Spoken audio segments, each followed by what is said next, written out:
What's up, YouTube? It's FitzBro, and I wanted to do a quick video to show you a strategy that I've used. I've done some variations on this, but this was kind of a fun build that I think is something that could actually be pretty viable as far as some early rushing with Delhi.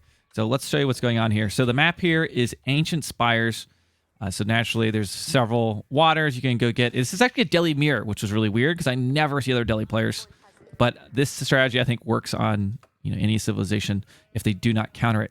So what you do early on, I'm going to kind of speed up here, is you go for your dock, right? You go for your early dock, send one villager out to dock, put the rest on wood, and new villagers go to sheep, okay? So you get your dock going, you'll be gathering water from there, and typically people aren't, even though this is Delhi Mirror, people aren't going to try to contest Delhi docks because they know the fishing boats can attack back, so you don't want to just mess around with Delhi docks in the Dark Age. Thanks for the follow, Fran Hardy. We are live on Twitch. YouTube, say hello. Gratis says hello. There we go.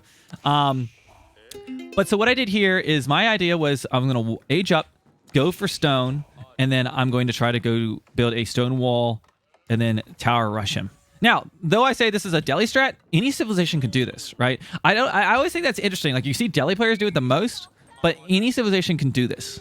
So this isn't exclusively a Delhi strategy. But so as soon as I age up, let me speed up even a little more. There we go. So I'm aging up now, and I've been just I'm essentially getting all my food income from the water. And maybe it works particularly good on this map because I am getting that income from the water.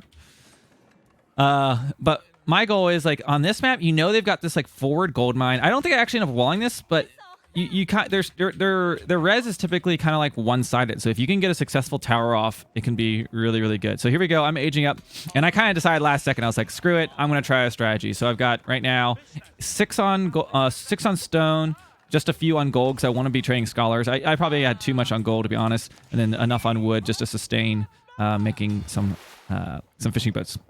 And I actually pull all 6 of these, and then I move. It looks like I move like a bunch of my wood villagers over to stone. So I'm coming forward with 6. I don't know what the ideal number, but the problem is stone walls do take a while to build, and if they see it, there is a split moment where they can try to counter your units. Okay, so I'm going to slow this down here. So I've got 6 coming out. On the back line, I've got 6 on stone. I'm putting new villas on stone because I'm planning on going pretty ham. I leave 5 on wood because I think it takes like 5 villagers on wood to sustain your water boat production. I don't think I needed this much on gold. I actually I kind of forgot about, but you want to keep these scholars in queue. So I try to put like at least like 2 villagers on gold is usually my goal. Okay, so here we go. I'm dropping the stone wall. Let's look at his perspective. He might not have seen it. Okay, so he sees it, assuming he's looking, right? Assuming he's like looking at the spot because it looks like he's up here busy scouting. So here we go. But even if he saw this, like, there's no way he could stop me from building this. And I'm waiting to get 200 stone. I was trying to fix my exchange, and I'm building this stone wall tower now. Now, the stone wall tower has his complete wood line. Like, this wood line is done for him. Now, he can go over here, and sure, he can be over here. So, honestly, for him, like, if you see this, how you want to counter it, like, move your villagers instantly. These could actually torch this. I'm not sure if you could torch it faster than you can build it. Stone wall towers are actually torchable, and unlike the walls that you need siege units for. But look at this. I just start picking off villagers. Now, at this point, he does pull. I'm watching this for the first time, so I'm kind of curious how he reacted to it. But I did already kill, like, 2 villagers. This has already killed 2 villagers. 3rd villager. Oh my gosh, this actually had range. I thought it might. It had range of his town center. Oh my gosh. So I've already killed, like, 4 or 5 villagers. Like, this is... Now, he should have pulled these. Like, he might not have realized it and was just panicking, trying to react. But, like, he should have pulled these villagers off to this. Would have been helpful. But I'm curious where they're spawning, actually, if I was getting lucky with killing those. So I've already got a lot of villager kills. Kind of lucky. I think my opponent misplayed. Now, here, I wish I had sweetened this up with a few spearmen, because I could have stopped this. My strategy was to get on top of the wall and then delete the wall so I could just chill up here. But his villagers actually got on top of the wall with me and had more HP. So he was able to kill my villagers because he has full HP. And maybe I just microed these, in fact. But I guess he also has this outpost. So, but regardless, look how many villagers I've already killed. We see it in here, maybe. I don't know if it'll show here. I don't know if that counts. Like, unit lost to military. I don't know if that counts villagers. Not really sure. Maybe it does. Yeah, 11. Yeah, it is. So I've already killed... Let's look at the villager count. 32 for me. He's on 21. So I have 10 more villagers than him. And imagine like if I had actually completed this, or if I had gone a little like even more aggressive, I could have. I mean, you have a lot of res in the bank now, so in retrospect, I wish I had made either some spearmen or pulled more villagers and like built. Like imagine if I was building simultaneous stone walls. And if I got this gold, like if I got one here, like he would have been done. Look, stone, gold, food. He would have had no res here. So I think this is actually a pretty viable strat. It's pretty cheesy. Now, naturally, I'm doing this in the second age. You can, of course, you do something like this when you get to the third age with the compound defender. So what I end up doing is aging up behind this. But I'm killing, let's see, am I killing every villager as they spawn? I want to see, because I looked at the graph after the game, was like, now this, like, I don't know why he's sitting there just losing. He could have walked around and came to this wood. Obviously, his villagers weren't exposed, but he's just losing villas right now. I think perhaps he just hasn't seen this before and just didn't react. I don't know.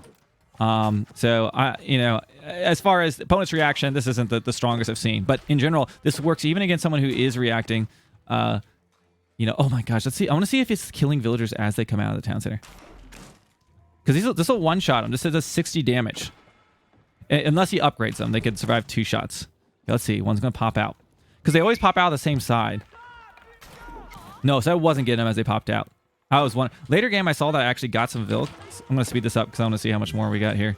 So he was in here raiding me. And meanwhile, like if they counterattack you, you just build some in your... Like, look, I've got my entire base walled off just doing it at home.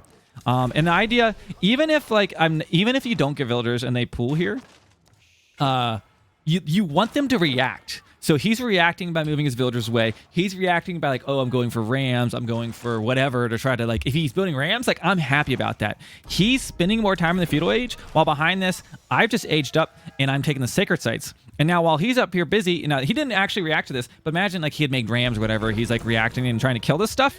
Well, now I'm taking the sacred sites. Actually, I think I try to convert him here. I don't think I get him, but I almost do. But so while he's busy like ramming and attacking you, behind it, you've hit the next age. It's only going to cost 600 stone now if you've gone up with the compound defender, and you just build keeps on the sacred sites and capture those. Because now he's got to do something to come contest these keeps, and you're getting this free gold from here. So you can think about any villager seconds that were waste, walk around, doing whatever. Like you're going to make up for this by starting to generate gold, and then your priority should be grabbing all of these relics. So here I get like a total of 4 relics. So this is 200 gold per minute per sacred site. I had to come back and capture this one. So that's 400 gold plus 4 relics. Those give it 100 gold per minute. That's like 600 free gold. 800 free gold per minute. I even like sacrifice some vills here because this keep is just that important in my opinion.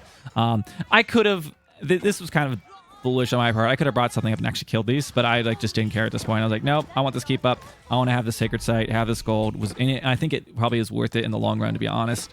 But yeah, just a funny strategy. I keep doing stuff. So he's like sitting here making stuff. And meanwhile, this has excellent line of sight. Like you can see what your opponent is doing. So I'm sitting here seeing like, I could see he's got 2 stables and he's invested in 2 stables. I see a knight. I know he's making knights. So I'm like, okay, that's fine. Knights aren't going to come in a big problem for me underneath my keeps. I'm just going to make my own knights. And then I'm going to throw in some, war elephants, which counter knights and have excellent siege. And at any point, like he could, even if he does like mounts a counterattack right now, like say he makes a counterattack like down here, cool. I just go in through your base right now and go siege down. Here's 2 of his landmarks, right? And then the third one here. But I think particularly on this map, it's kind of nice because your enemy is typically down in this, like you see how it's kind of like a dome or a valley or whatever. There's a lot of easy chokes. Like that's an easy choke. I could have, finished this wall. I could have come over here. I could have done some different things. But yeah, a fun little strategy. And this, I'll speed up so you can see my beautiful elephants come in here. But something I wanted to share because people were asking like, what do you do with Delhi? And I've really been enjoying like cheeses and everything. And obviously like an opponent maybe that expects this could try to counter, but still I think this is hard to counter in general. Like you really have to be on your game scouting and watching it, which I think is good. In the meta, that's very early like professional scouts driven. Like they're going to sit here and watching your base instead of focusing on getting their deer, and you can just wall them out and then they can't bring their scouts back. Like if he hadn't actually stopped my villagers in this situation, I mean, he had horsemen pretty early on. If he hadn't, I would have just walled him completely in over time. And even if I didn't wall him in all the way, you can just put like, if you get a tower up next to his military production, you kill that unit the second it's built. So there's a fun little strategy. Doesn't work every time. Well, I don't know if it doesn't work every time. I think it's very strong. I think you can actually do it with any civilization. But But I don't think my opponent necessarily reacted in the best way possible. But I gave you a few different scenarios of things you could do. Like, I almost feel like him reacting with military is kind of what I want, but him just tanking his villagers obviously was a little bit, made it even easier for me. But hope you enjoyed this strat. Let me know if you've done any unique variations of this or how you could improve upon it. And yeah, I've been streaming plenty of Delhi on the ladder on Twitch, so head on over and hit that follow button. And we were on like a 5-game win streak, trying to get back to top 200 with Delhi. So having a good time. See you guys in the next one.